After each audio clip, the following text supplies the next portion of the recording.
हलका नील, हलका मागे बस. ही पोझिशन करेक्ट. सायलेन्स. खाली प्लॅनिंग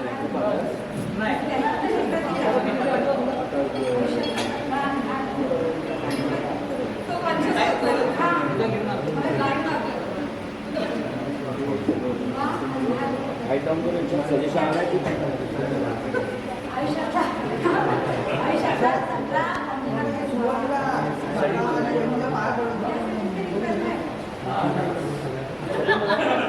चला कंटिन्यू.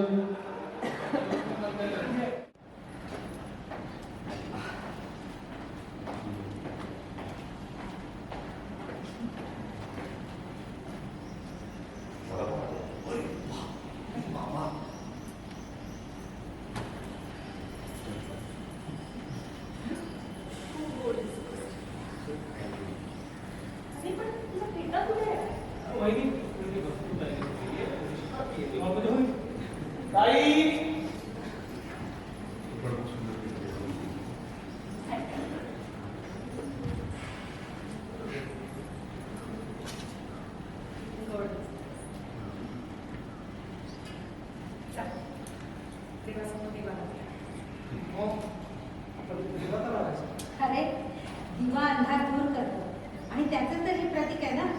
हे बघ, आयुष्यातला सगळा अंधार दूर व्हावा, सगळं मंगल व्हावं, यासाठीच तर ही प्रथा आहे ना.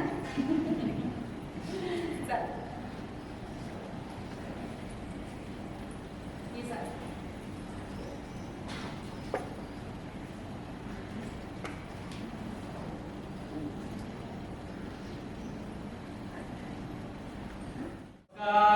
जगन्नाथजी, बरं झालं तुम्ही आला. बघा, आईला उगाच काळजी वाटते. अहो, तो दिवा विजला पण नाही तरी भीती वाटते आईला. सांगा ना तुम्ही काय करायचं.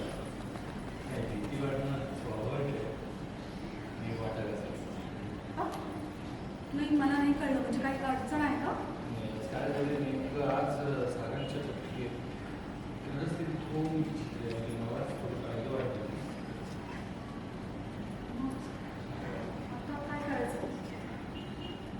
ऐश्वर्या, पण तुम्ही म्हणाले की घाटावर पूजा केल्यानंतर लग्नात कोणती अडचण येणार नाही. बोललो होतो 100% बरोबर आहे, पण आपण दिलेलं काम 100% करतोच असं आहे ना. आपल्याकडनं काहीतरी राहू शकतं. पूजा विधी करताना आपल्याकडनं काहीतरी होऊ शकतं. तसं काहीच झालं असेल त्यामुळे थोडी गुणवत्ता शिल्लक आहे आणि त्याचेच हे परिणाम वाटतो. ठीक आहे, मग आता काय करायचं ते प्लीज सांगा. म्हणजे काहीतरी उपाय असेलच.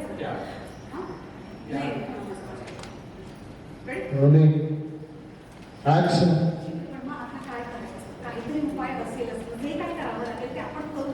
म्हणजे मी हेही सांगते की जर का माझ्या लेकाच्या आयुष्यावर भेटणार असेल ना, तर हे लग्न नाही झालं तरी सुद्धा चालेल. नाही, लग्न होऊन चालणार नाही. काय लग्न टाळता येईल. तर देवासमोर काढली होती आता घातली नाहीत ना. तर ती ह्याला हा ठीक आहे, जाताना घातली. ये ब्लॉक हा बोले ऍक्शन. काय काय करायचं? काय काहीतरी मार्ग असेल ना. म्हणजे मी एवढं सुद्धा सांगते की जर का माझ्या लेखाच्या जीवावर वेदना असेल ना, तर हे लग्न नाही झालं तरी सुद्धा चालेल ना. लग्न न होऊ देणं चालणार नाही. तेव्हा अजून अडचणी लग्न लग्न होऊन ऍक्शन. लग्न न होऊन चालणार नाही. त्यामुळे अजून अडचणी आहेत. याचं लग्न जर आज झालं, येणारी लक्ष्मी त्याच्या अडचणी दूर करेल. आता काय करायचं?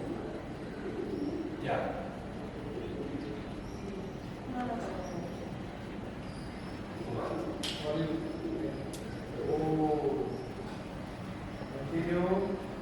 कसला त्याग? फार काही नाही, पण लग्न मंडपातून मुलगा घरी येईपर्यंत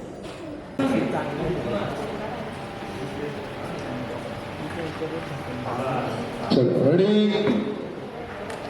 1 मार्क पर 30